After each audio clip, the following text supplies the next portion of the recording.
જેવી સ્થિતિ છે। પુલ પણ ધોવાઈ ગયો છે। મોવીયાલનો આ પુલ ભારે વરસાદમાં તૂટી ગયો છે। તસવીરો પણ જોઈ શકાય છે।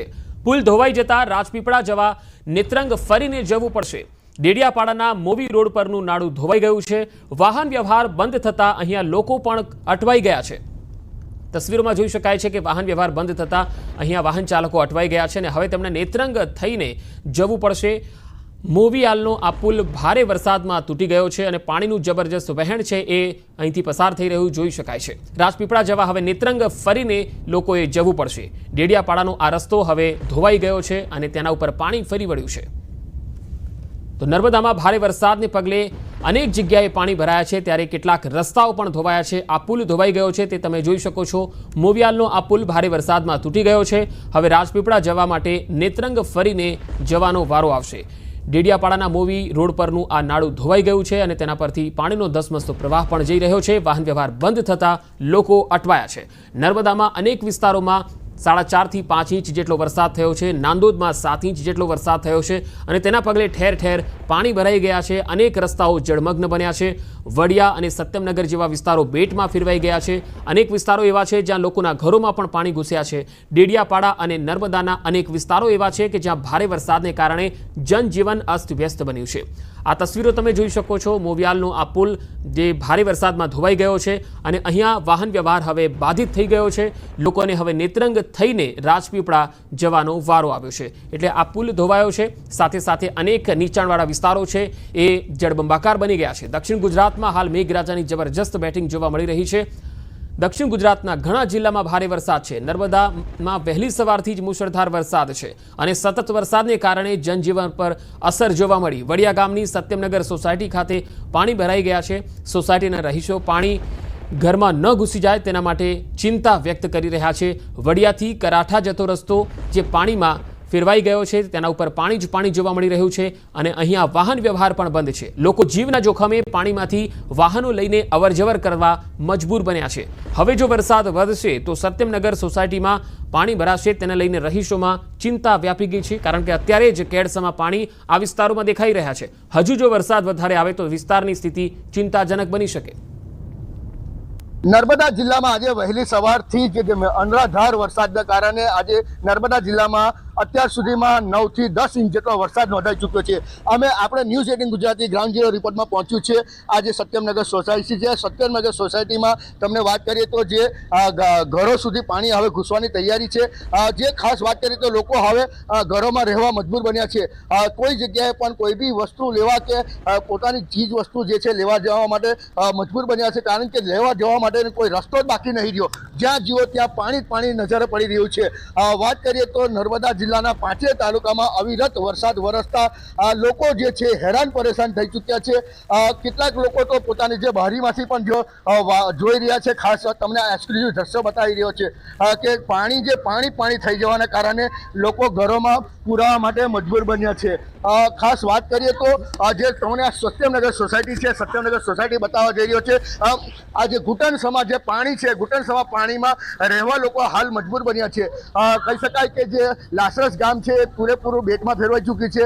નર્મદા જિલ્લાના કેટલાક નદી નાળાઓ વહેણને કારણે તૂટી જવાના કારણે સંપર્ક વિહોણા બન્યા છે।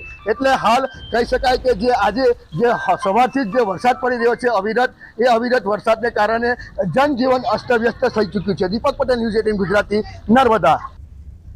ભારે વરસાદ બાદ સુરતમાં પૂર જેવી સ્થિતિ છે। સતત વરસાદ અને સુરતમાં ઠેર ઠેર પાણી ભરાઈ ગયા। સુરતના જાહેર માર્ગો પર પાણી ભરાયા છે। સાણિયા હેમાદ ગામમાં ખાડીના પાણી ફરી વળ્યા છે। બે અલગ અલગ તસવીરમાં તમે જોઈ શકો છો કેવી સ્થિતિ છે। ગામમાં આખું મંદિર પાણીમાં ગરકાવ થઈ ગયેલું જોઈ શકાય છે। વધુ માહિતી મેળવીએ। સુરતથી સંવાદદાતા કીર્તેશ પટેલ જોડાયા છે। કીર્તેશ, આખું મંદિર પાણીમાં દેખાઈ રહ્યું છે, હાલ એ વિસ્તારની સ્થિતિ શું છે?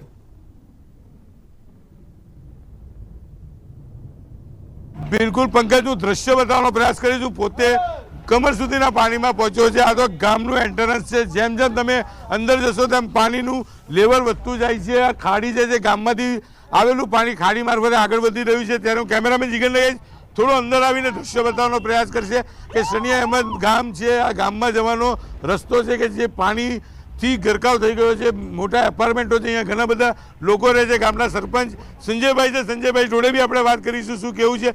ત્યારે 2 બાળકો ડૂબી ગયાનો કોલ મળતાની સાથે ફાયર વિભાગની ટીમ પહોંચી છે રેસ્ક્યુ માટે. એક યુવકને બચાવી લેવામાં આવ્યો છે, જ્યારે એક યુવકને બચાવવા માટે જે સની અહેમદ આવેલી ફાયરની ટીમ છે તે આ રસ્તે આગળ વધશે. આપણી જોડે સરપંચ, આપણે પહેલાં સરપંચ જોડે વાત કરીશું. માજી સરપંચ સંજયભાઈ, શું કહેશો? કારણ કેટલા વર્ષથી આ ત્રાસ? છેલ્લા 2019થી આ ત્રાસ છે. 2018નો અંદર તાપી શુદ્ધિકરણના પ્રોજેક્ટને લઈને વાલક ખાડીનું જે પાણી સીધું આ મીઠી ખાડીની અંદર છોડવામાં આવે. મીઠી ખાડી એટલે આખી કડોદરા થઈને જે સણિયા, હેમત, કુંભારિયા, સારોલી, પર્વત, પાટિયા, લીંબાયત થઈને ડાયરેક્ટ જે ખાડી દરિયાને મળે છે ત્યાં સુધી બંને બાજુ સાઈડે ખાડીની 7 થી 8 લોકોને પ્રભાવિત કરે છે. તાપી શુદ્ધિકરણનો જે પ્રોજેક્ટ આ લાઈન જો સણિયા નહીં છોડે તો આગળ છોડે તો આ જે અસર થાય છે એ ઘણી ઓછી થશે. અને જે અધિકારીઓ છે કોર્પોરેશનના ઓફિસની અંદર બેસી રહી છે પણ આવતા નથી. છેલ્લા 5 વર્ષથી રેલો એટલી બધી આવે છે જેનું કોઈ અડ જ નથી. એટલું બધું પાણી આવે 5-5, 6 દિવસ સુધી ઉતરતું નથી. સંજયભાઈ, કેટલા વર્ષથી આ પ્રશ્નની વાત ચાલે છે પણ નિકાલ નહીં થતો? છેલ્લા 5 વર્ષ થઈ ગયા જ્યારનો તાપીનો જે આખો પ્રોજેક્ટ નાખ્યો ત્યારથી. બિલકુલ દ્રશ્ય જોઈ શકાય છે કે પાણીની અંદર કયા પ્રકારે ગાડીઓ તપાસ કરવામાં આવી રહી છે. ત્યારે ચોક્કસપણે હું કેમેરામેનને કહ્યું કે દ્રશ્ય બતાવવાનો પ્રયાસ કરશે કે આ પાછળનો પટ્ટો છે, આ ગામમાં જવાનો મુખ્ય માર્ગ છે કે જ્યાં પાણી ભરી વળ્યું છે અને 9 ફૂટ જેટલું પાણી હોવાને લઈને અહીંયાથી જવું મુશ્કેલ છે. લોકો પોતાના જીવના જોખમે જાય છે. આ ગાડી સવાર પહોંચ્યો છે અહીંયા, કઈ રીતે ગાડી લઈને પહોંચ્યો છે આપણે પહેલાં એની સાથે બી વાત કરીએ, કારણ કે બચાવ કામગીરી ચાલી રહી છે ને ભાઈ ફરવા નીકળ્યા હોય તેવું લાગી રહ્યું છે. ચોક્કસ આપણે એમની સાથે વાત કરવાનો પ્રયાસ કરીશું. કાચ ખોલો ભાઈ, મોટા કાચ ખોલો, દ્રશ્ય જોઈ શકાય છે. કાચ ખોલો. બિલકુલ અહીંયા લોકોના જીવ પર જોખમ આવીને ઊભો છે. મોટાભાઈ થાળ લઈને પાણીમાં ફરવા નીકળ્યા છે અને જે કામગીરી ચાલે છે તેને ડિસ્ટર્બ કરી રહ્યા છે. 9 ફૂટ સુધી પાણી છે. ફાયર વિભાગ રેસ્ક્યુ કરી રહી છે અને આ ભાઈ જીવના જોખમે અહીંયા પહોંચ્યા છે. આપણે એમની સાથે વાત કરીએ કે આ કયા પ્રકારની કામગીરી એમની છે. આપણે એમની સાથે વાત કરવાનો પ્રયાસ કરીશું. મોટાભાઈ કાચ ખોલો, दरवाजा खोलो, दरवाजा. क्या नाम है आपका? બિલકુલ ફાયરની ગાડી ઊભી છે રેસ્ક્યુ ઓપરેશન કરવા જવા માટે અને આ નવા પાણીમાં ગાડી લઈને પહોંચી ગયા છે ફાયરનો રસ્તો રોકવા માટે.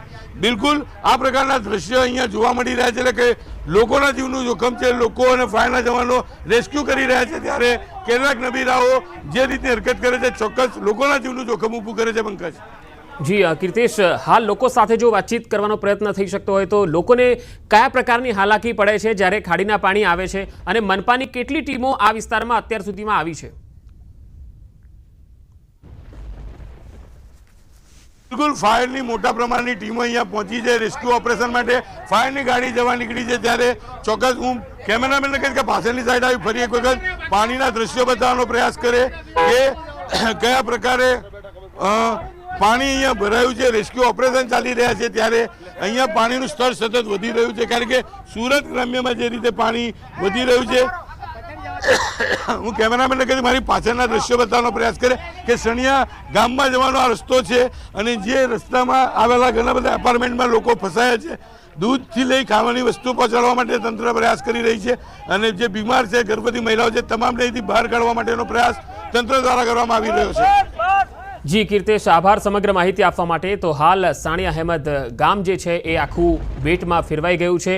સુરતમાં આ વિસ્તાર એવો છે કે જ્યાં હંમેશા પહેલો વરસાદ આવે ત્યારે જ આ ગામ બેટમાં ફેરવાઈ જતું હોય છે.